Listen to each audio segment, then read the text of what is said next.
स्वागत है दोस्तों आपका फिर से एक नए वीडियो में। तो दोस्तों आज के इस वीडियो में हम बात करने वाले हैं HFCL लिमिटेड के बारे में।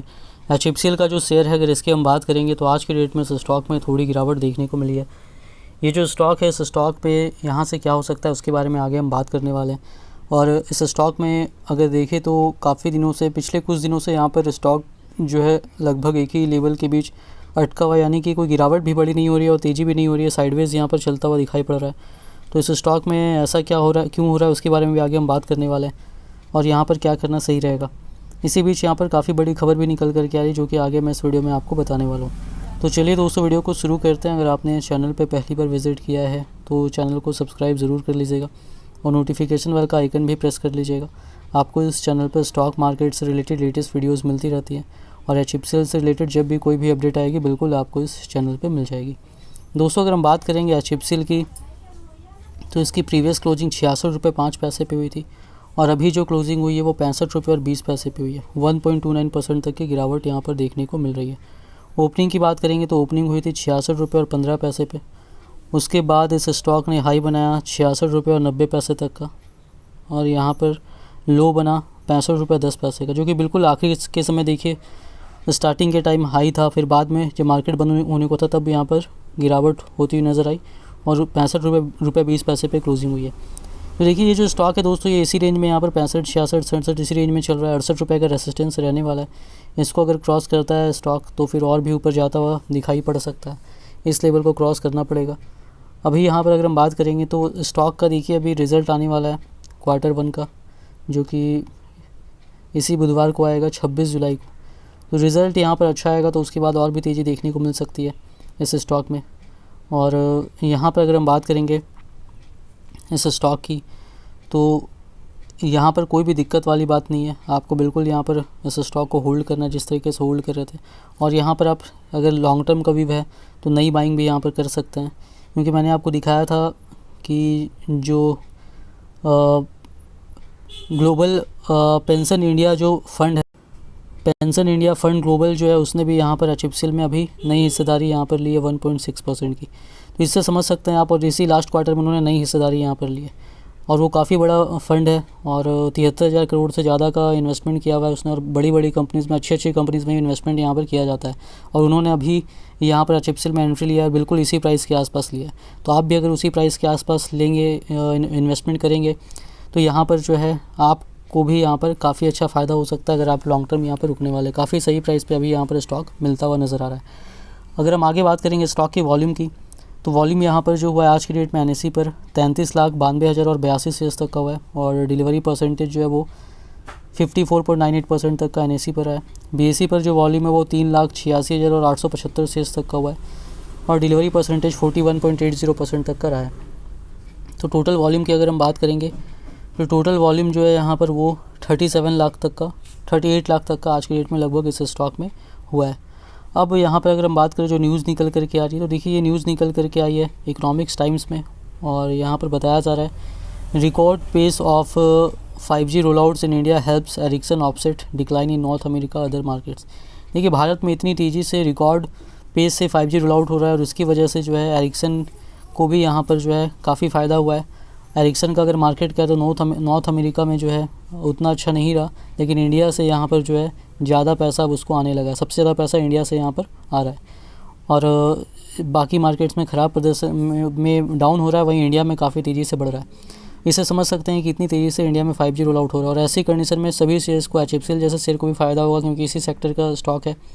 और जैसे 5G रोल आउट में टेलीकॉम इक्विपमेंट्स का डिमांड यहाँ पर बढ़ा है इंडिया में, तो एरिक्सन को फ़ायदा हो रहा है। नोकिया जैसी कंपनीज़ भी है तो HFCL को भी यहाँ पर फ़ायदा होगा। कंपनी भी optical fibre cable, optical fibre बनाती है। इसके अलावा wifi devices, routers, IoT devices और भी कई 5G से रिलेटेड चीज़ें भी कंपनी यहाँ पर बनाने वाली है। तो यहाँ पर फ़ायदा यहाँ पर होने वाला है HFCL को शेयर को भी अभी आने वाले समय में। तो अगर आपने लिया हुआ है तो बिल्कुल होल्ड कीजिए।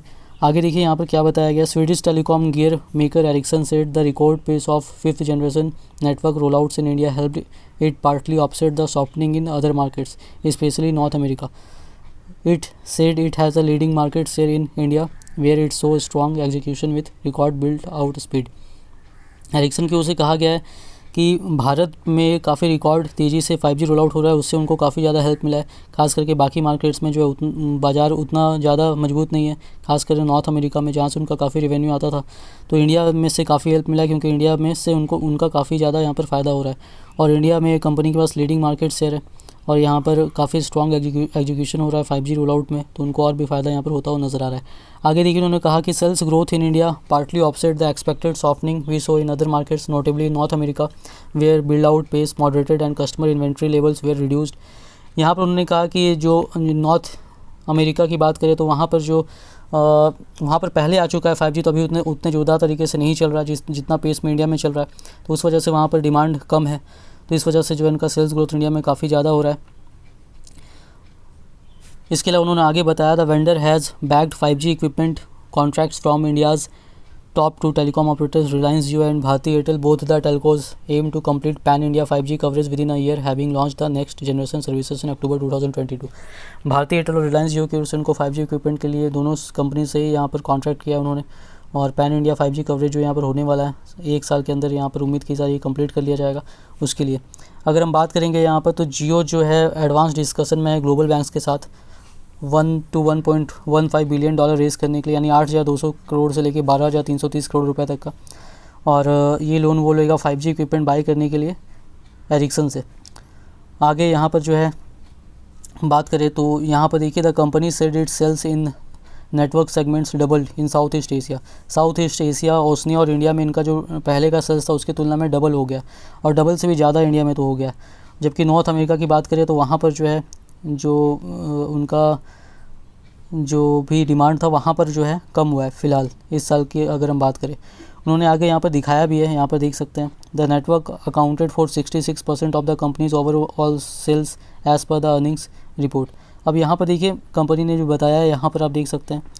अगर आप यहाँ पर बात करेंगे साउथ ईस्ट एशिया, ओसनिया और इंडिया तीनों का मिला करके यहाँ पर जो है 13.8 Q2 2023 में यहाँ पर जो है सेल्स कंपनी का रहा है। और वहीं अगर हम बात करेंगे तो ये जो है यहाँ पर 74% का ईयर ऑन ईयर यहाँ पर ग्रोथ है। पहले ये यहाँ पर जो है यहाँ 8 शायद बताया नहीं गया, लेकिन ये $8 बिलियन यहाँ पर जो है हो सकता है, और अभी जो है यहाँ पर 13.8 तक यहाँ पर पहुँच चुका है।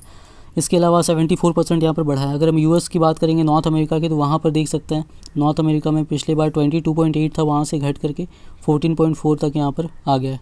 लास्ट ईयर के कंपेरिजन में 37% घटा है। उसी तरीके से नॉर्थ ईस्ट एशिया बाकी मार्केट्स का भी यहाँ पर बताया गया है, वहाँ पर घटा है या बढ़ा है। तो अगर हम बात करेंगे यहाँ पर तो साउथ ईस्ट एशिया, ओसनिया और इंडिया में यहाँ पर ज़्यादातर उनका जो है काफ़ी ज़्यादा बढ़ोतरी यहाँ पर देखने को मिल रहा है। अब यहाँ पर इसे समझ सकते हैं कि इंडिया में कितनी तेज़ी से 5G को लेकर के काम हो रहा है। ऐसी कंडीशन में एचपीसीएल जैसे शेयर को भी काफ़ी फायदा होगा, जिसको पीएलआई स्कीम के तहत अप्रूवल मिला हुआ है, डीएलआई स्कीम में अप्रूवल मिला हुआ है। कंपनी इसी वजह से अपनी ऑप्टिकल फाइबर प्लांट की कैपेसिटी 3 से 3.5 गुना बढ़ा रही है करंट कैपेसिटी की तुलना में, जो कि भी कंप्लीट होगा 2024 के एंड तक। तो फिर आपको आने वाले जो 3, 4, 5 साल उसमें कंपनी का रेवेन्यू और प्रॉफिट अभी और बढ़ता हुआ नज़र आने वाला है। बहुत सारे प्रोजेक्ट्स चल रहे हैं जो कि अभी एग्जीक्यूट होंगे और फिर उनका जो है वहाँ से रेवेन्यू और प्रॉफिट ऐड होने वाला है कंपनी का। तो शेयर जो है आपका काफ़ी अच्छा है, अगर आपने लिया हुआ है तो बिल्कुल होल्ड कीजिए। लॉन्ग टर्म व्यू है तो अभी भी इन्वेस्टमेंट कर सकते हैं। इन्वेस्टमेंट करने के पहले अपना रिसर्च ज़रूर कीजिएगा। वीडियो पसंद आई तो वीडियो को लाइक कीजिएगा। चैनल पे पहली बार विजिट किया तो चैनल को सब्सक्राइब ज़रूर कर लीजिएगा।